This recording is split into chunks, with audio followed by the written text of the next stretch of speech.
Welcome to the Life's Better podcast, where we say life is so much better with God, community, and purpose. My name is Jonathan Gleason. I am joined by my co-host, as always, Josh Doolin. Hey. Josh, I learned something interesting about you this morning that I didn't know about you.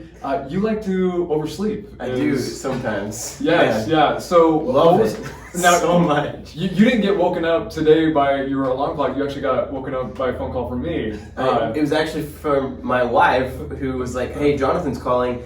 Oh my gosh, Josh, it's 10:20. Like, what are you doing, you idiot?" And then I looked at my phone and it was dead. And yeah. Now, Emily was super sweet and made some really great excuses for you. Was it because you were just partying too much last night? Yeah, that was absolutely right. Well, for those of you who are watching, you know that we're not just hanging out together. We actually have Bryan Proctor in the studio today. And Bryan is on the show because as we are just kind of thinking through this podcast, even before we had our first episode, we were thinking, well, can we have guests on? And if we have guests on, we want to make sure that they're guests who are actually modeling what it looks like to really pursue a relationship with God, understand the importance of community and are living a life with purpose. And Bryan, I'm not just saying this because you're here with us, but you were the first person that I thought of. I have to have Bryan on the show. And thank you so much. And the reason why is because, again, you are modeling all three of those areas so well. I've only known you for just over a year, and in that time, clearly you love God. Clearly, community is very important, not just church community, but civic work that extends into our state and our country and our world. And obviously, you're doing things with such intentionality and purpose. So thank you. We're honored to have you on the show today. Thank you. Honored to be here. Well, Josh and I, we like to do a little game called Hot Seat. Okay. And so we're going to throw some questions at you just to kind of get to know you. Yeah, none of them are too hard, I don't think. Josh might have some doozies that I'm unaware of. The first question I have for you is, you're pretty well known, at least in our immediate community. What are some things, what's a little known fact that maybe people don't know but would be interested to know about you? Well, actually, this is probably one of the most recent things that we've started doing in the midst of this pandemic that we're trying to learn how to live in, is my wife and I, on our free time, we've become door dashers. Oh, nice. Here in Kentucky. So sometimes you can find us in Frankfort. Sometimes we're in Louisville, Kentucky, delivering food to people. You know, it's kind of a servant thing. Like, we thought, let's do this. We can serve people by serving them food. But hey, as nonprofit ministers, it's also a way to generate revenue. So it's been really fun. Can we ask what your largest tip has been? Yeah, I think one night we got a $20 tip. Nice. Door dashing. Nice. Yeah, It's been absolutely amazing. Our first week was when all the restaurants were shut down. Oh, sure. And you could only do takeout. We did it for like 1 week and 3 hours a night. We made like $600 in our free time. It was amazing. Wow. It was amazing. That's amazing. Paid off some bills. Everybody's got some bills. So nice little side hustle there. Yeah. That's good. Josh, you got a question? Yeah. So obviously as far as I've known you, you've been here for a very long time in Lawrenceburg. What is your favorite place to go get food here in Lawrenceburg, would you say?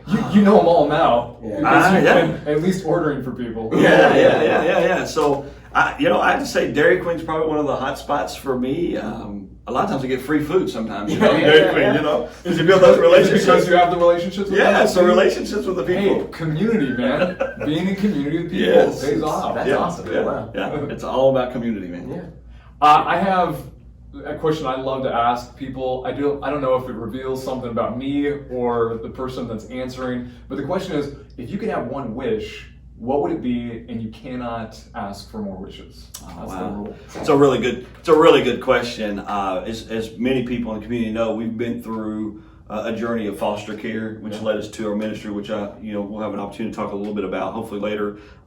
If I had one wish, would be to take away all the trauma that our family has experienced and our children have experienced, and for us to be a family, and the trauma even our daughter experienced, just to be able to take all that away and us to be what I guess the world would call a normal family, but we even consider, even amongst our trauma, we consider ourselves somewhat normal. Yeah. And in reference to your daughter, you're talking about your adopted daughter? Yeah. Even before being a part of your family. Definitely, yeah. No, I love that answer. That's great. Josh? I guess my second question, it's a really easy one. Which is your least favorite church in Lawrenceburg? You've obviously Not us, right? No, not innocent Christian. Not innocent Christian. Not on this podcast. No, going back to you being here for a fairly long time in this community, it's very unique. What would you say is your favorite part about being in Lawrenceburg, and like what benefits is there to this town? This community is it's a small knit community. It is a growing community, and we're seeing a lot of change within our community. But what I've learned about the community in working with the people of the community is that people are willing to work together to some extent, like just coming together for the common good. And that's encouraging, especially when you're trying to do things within the community, you're trying to minister, and you're trying to help members within our society here in Lawrenceburg. Is whenever you go to the local churches, we usually see them coming on board, and supporting and wanting and having that desired heart to help people. Yeah, no, I've seen that. I think we talked a little bit about this actually on our last podcast. We talked about the importance of actually, joining, serving, and then asking. Yeah. And when you're a part of that community, you do have that ability to ask. And I've seen it time and time again here, when you have an ask, people are very willing to step in and support. So I'm glad you've had that experience as well. All right, well, let's get into some content. Thanks for, those weren't too hard. No, not too hard. Good. No, good icebreakers. I love it. Several years ago, I was actually reading through the Gospel of Luke, and I had one goal. Obviously, there was probably some sub-goals to this, but one goal was just to find out what was it that drew some people to Jesus and what led other people away from Jesus. And there was never just one answer. There were multiple answers. But since then, I've just really been curious on other people's journey. Like, what is it that draws people, some to Jesus, and others just, it maybe even repels them from Jesus? You're obviously a follower of Christ. I want to know, what was it that really was the catalyst for you saying, I'm all in for Christ? Well, luckily I blessed obviously by my family. Grew up in church as a young child, grandmother, family, mom, dad, everybody going to church. We did reach a point somewhere in my middle school years where the family kind of dropped out of the church, and I had some really great friends that were really churchgoers, really engaged, and really just kind of came around me. And I was at some point going to church kind of as the only kid in my home, going to church. Mom and dad weren't going to church at that time. So I'm very thankful that I had a family that started me in church, and I was able to have friends that surrounded my life that kind of continued that with me in my middle school years. And from that moment, just surrendering my life to Christ when I was in 7th grade, there was a particular passage of scripture that really, I think it really defines me as an individual that really stuck out to me. It was obviously Matthew 28. The Great Commission was therefore go, and that word go really stuck out to me as I'm going through life. Everywhere I go, I'm to be making disciples, and I just really think that's what Jesus was talking about. Even in the midst of the things we're seeing today in our world. All that is a wash because God is bigger than all these things that we're seeing. But as a believer, as you're going through life, just make disciples. That's what we're called to do. And so that's really kind of, I guess, the foundation of really what Jesus spoke over me is that no matter where you're going, no matter whether it's in your community here, whether it's international, wherever you're going, make disciples. Yeah, see the world as a mission field. So whether it's your neighborhood, whether it's your workplace, guess what? You're on mission. Exactly. Yeah, that's good. I know when it comes to having mission, you've got plenty, and we actually want to talk about some of the things that you've helped start and some of the things that God has helped you lead. But before we do that, and there's a lot that we could actually go into, and that's one of the reasons why we have you on the show, because you have such intentionality and purpose for your life. But for anyone who might be either watching or listening right now, and they're just not there when it comes to this idea of life being better with God, and they're just still they're processing that. Do you have any words of encouragement for them as they continue that journey? Wow, that's a really good question. I don't know where I would be without Christ in my life today. I tell you that, and I've not arrived by no means. You know, I'm still a sinner when I put myself in comparison of who Christ is. I see my need for Christ even more, and it's through Christ that I've learned to love others as Christ has loved me. And through that, I've been able to see a reflection of myself in Christ. You know, a lot of times in our journey, we've run across people that says, I can't imagine how you continue to do this thing called foster care because of what you've been through. I can't see how you're able to love someone maybe that has hurt you so bad. And in response to that, I can't love them as my person self, but it's through the love of Christ that I'm able to love people that sometimes are really difficult to love. And so if you haven't experienced Christ and the freedom that comes within that, wow, you are truly missing out on something far more greater than anything in this world can offer you. I've always described it as, I think as we're born into this world, it's kind of like our heart has kind of a hole, and it's kind of like a vacuum. You know, we're always pulling things in, and whatever those things may be, whether it's alcohol, whether it's pornography, sex, whatever that looks like, whatever that vacuum is drawing, we can continue to pour that into our lives and into our heart, and it's going to continue to really suck us dry. But Jesus Christ, once we fill our heart, it kind of seals that vacuum and that void. It doesn't mean that life is all perfect and all better. It doesn't mean that struggles and trials don't ever come our way. If anything, sometimes it's even more. You know, we recognize them. But the reality of it is that you have this peace in knowing that we serve a big God, a God that is bigger than anything that we can encounter in our life. And just having that assurance when you lay down at night and when you're going through difficult times, man, it's a peace. It really allows you to live your life just freely and to the fullest. That's amazing. That's really great. No, I love that you pointed out that, you know, just because that void's filled doesn't mean everything's perfect, but your heart does stop longing for those other things because it's had something to latch onto that does fulfill that purpose. And no, that's great. About a year ago, in fact, just over a year ago, we met for the very first time, and the reason why we met is you were actually talking about ACE Ministry. Excuse me, I'll back up. It was actually about the Light Center, which is one of the organizations, a nonprofit that you helped co-found. And I just want you to kind of walk us through what is the general problem that we see, not just in our community, but in communities around our country, and specifically how has the Light Center really undertaken to solve that problem? So first kind of identify the problem, and then a little bit how they're trying to solve it. Yeah, so the Light Center, you know, just a wonderful opportunity to be able to partner with others to help establish that wonderful ministry that's here in our community here in Anderson County. The biggest problem is that we have a lot of poverty. We have poverty that sometimes isn't seen. You know, it's there, but it's not seen. Maybe it's not recognized. I even say sometimes maybe we overlook it because when we don't see it, we don't have to engage in it or be a part of the solution. But when we begin to see it, God stirs in our hearts to be a part of the solution. So we have people that are, you know, struggling with electric bills, struggling with rent, just struggling just to do life. And it's always been a passion to look at the life of Jesus.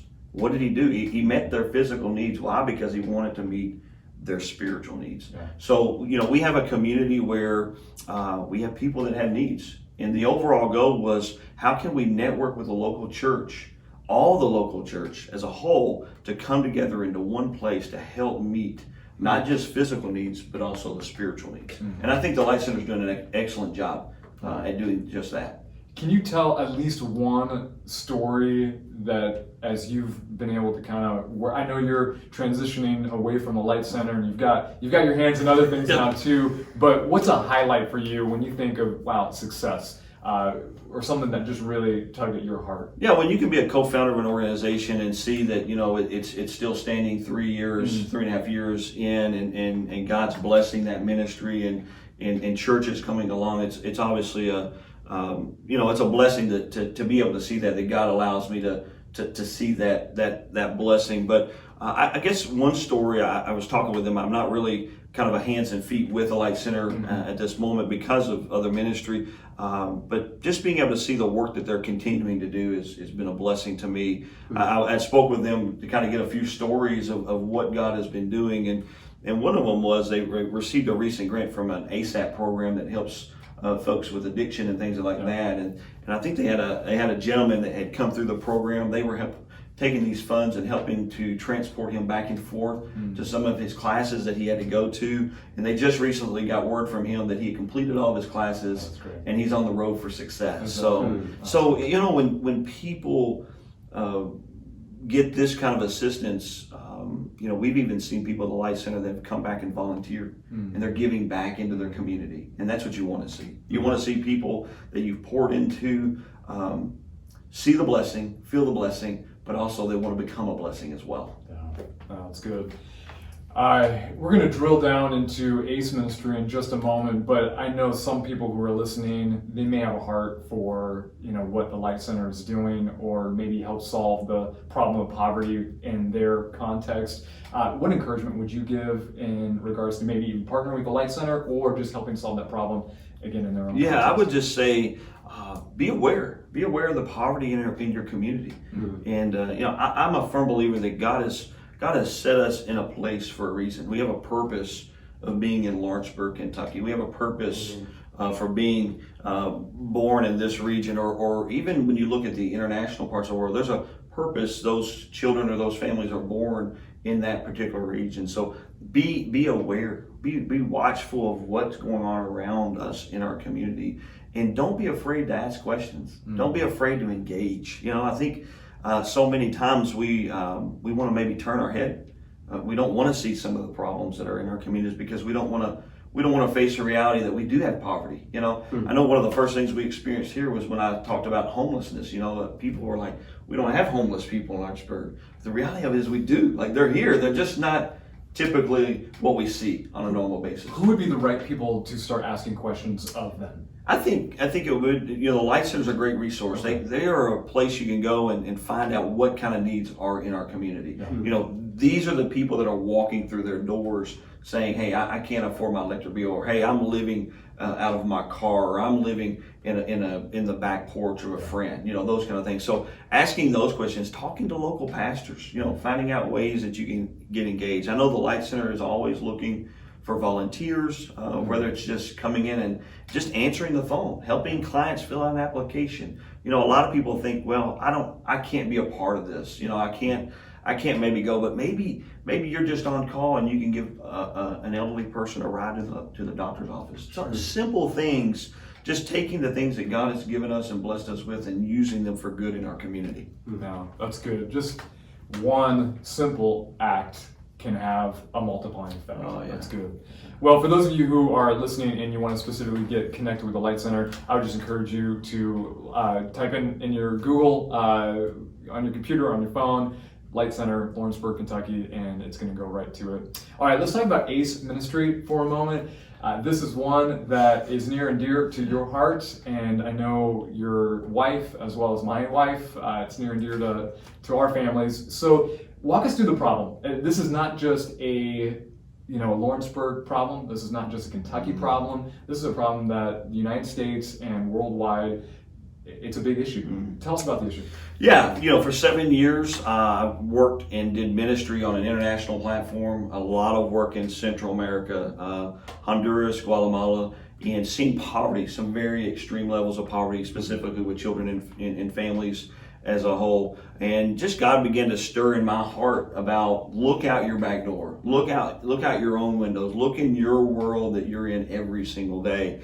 And when we began to do that, we recognized quickly really a pandemic, if you will, of vulnerable children in our state, in our community, that need loving people to surround them. And it was just a journey that we were already walking through foster care. We'd already done foster care. We had already adopted our daughter. So we had already walked those steps.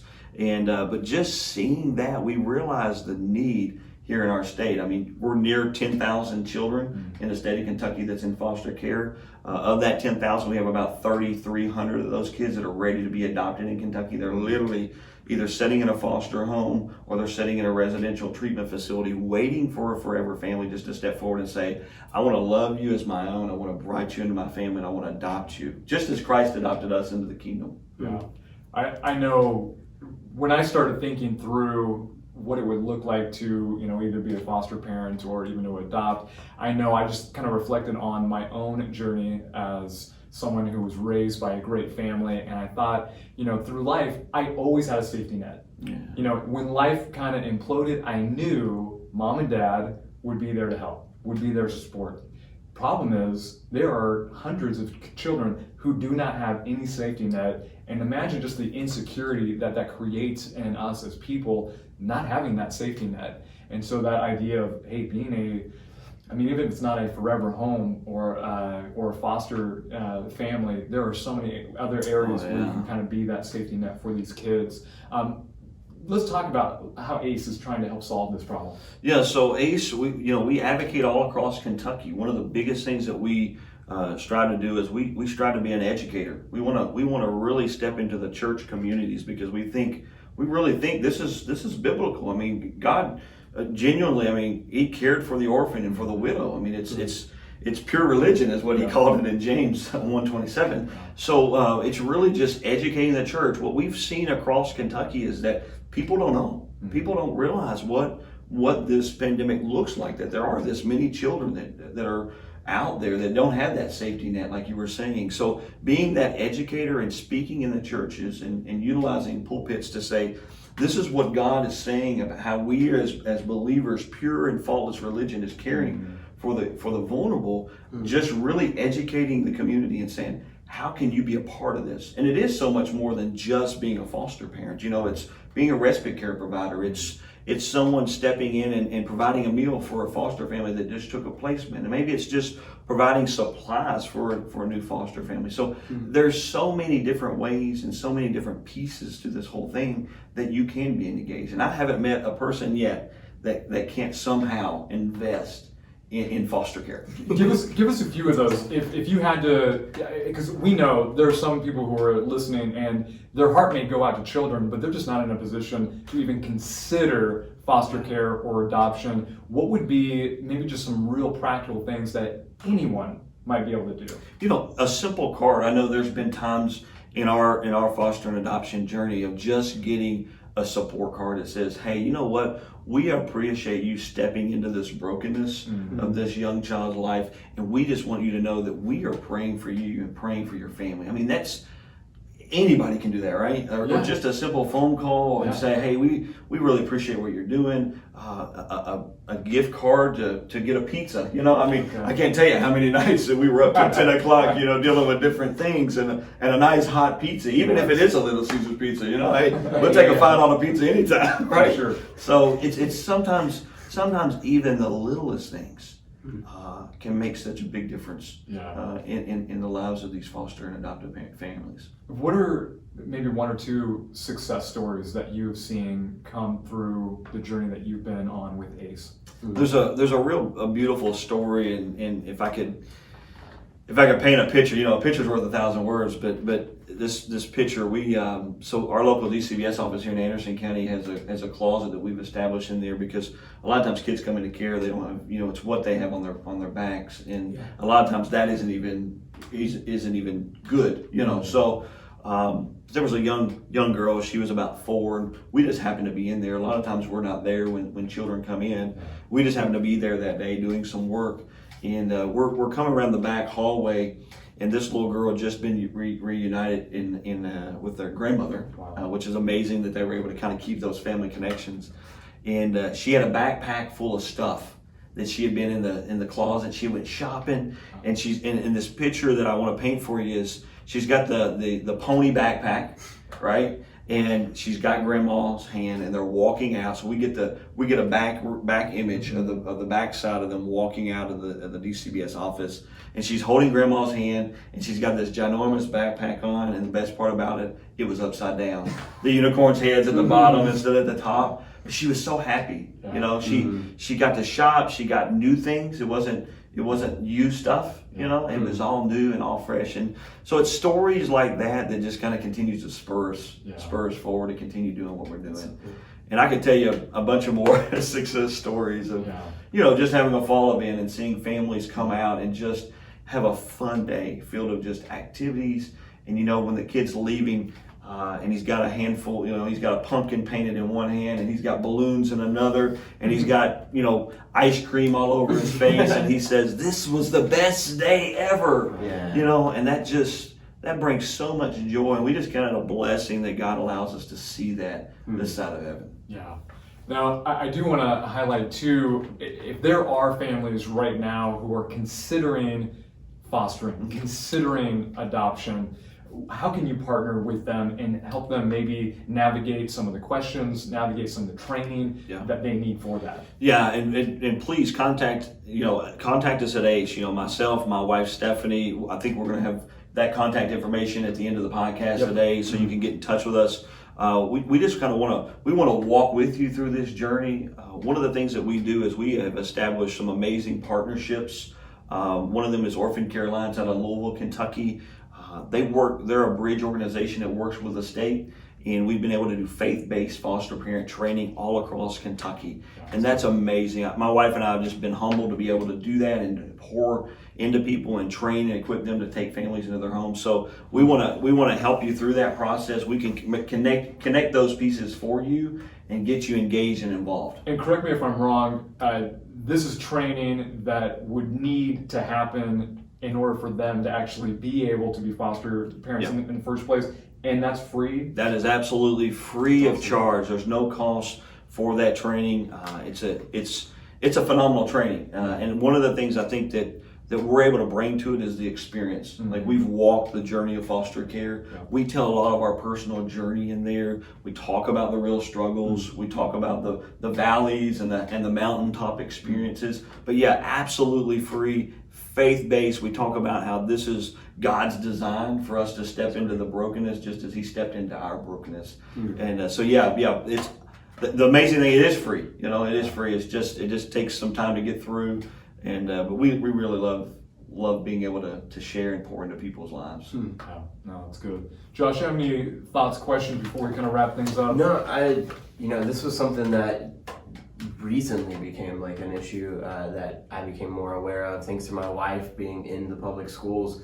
You hear a lot of stories, and almost every child that has some sort of issue in school, if you look at like their family life, you start to realize like this is why, you know, and it really is a huge issue in Lawrenceburg, and I'm glad that you became aware of that and just immediately dove into that problem. And I guess, you know, tagging the past questions, like for people who might just be becoming aware of this through this podcast, would you say Orphan Care Alliance, or like just tagging with you, or even like the letter thing, like what would be that first step? Yeah, you can network with us here at ACE, and we can kind of connect those dots and kind of put you in contact. You know, a lot of times when you're dealing with vulnerable children and families, we can't always give you addresses and things like that, but a lot of times you can go through our ministry, and we can make those connections with you and get them to the right workers, or get them actually to the direct families and those kind of things. So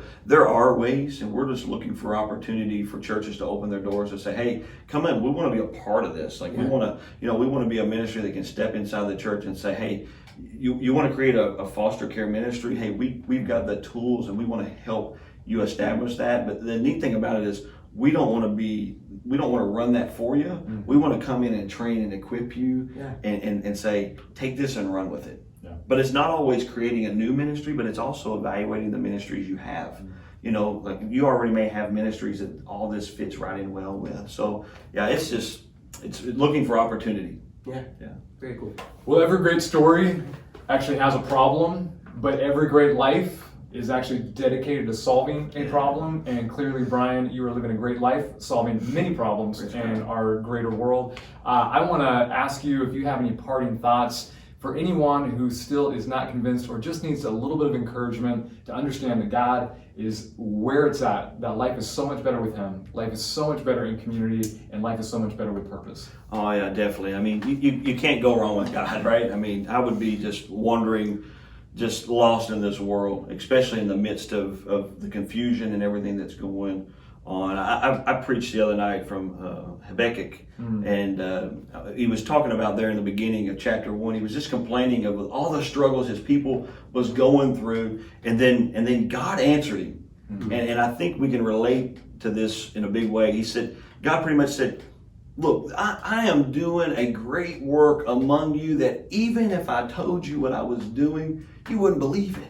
You know, and I truly believe that when we surrender to Christ, that He already has this masterpiece planned out for us, that we're just living in that pinhole view. We're just seeing the glimpse of what God is wanting to do. And I think when we surrender our lives to Christ, our eyes begin to be open to the things that are surrounding us in our communities. And because of that, we can't help but to be drawn to be a part of it in some way. So I'm telling you what, if you don't think you have purpose, God has a purpose for you. Because if you surrender your life to Christ, He's going to reveal that purpose to you. And so I just want to, I guess in ending, I do want to make one real quick announcement to kind of build a little bit of excitement and suspense. So, you know, we have come through a period of a lot of things happening, but God has been really stirring in ACE Ministries, and I just want to encourage people to kind of keep your eye on us. We got a really big, exciting thing that's coming in about a month. We're going to be announcing some great things that God's been working in behind the scenes. So follow us on Facebook. You know, that's probably the best place to follow us. We're trying to update there as frequently as we can. But just follow us. We're excited about this next move that God is doing in the life of ACE Ministries, and where it's going to take us into the stage, but really most importantly, how it's going to impact the lives that we have been serving and so many more across Kentucky. Oh, sounds great. Bryan, thanks again so much for coming, spending some time with us. If you guys have any questions for Bryan, you can go in and contact him through the links that we're going to provide on the show. Until then, God bless.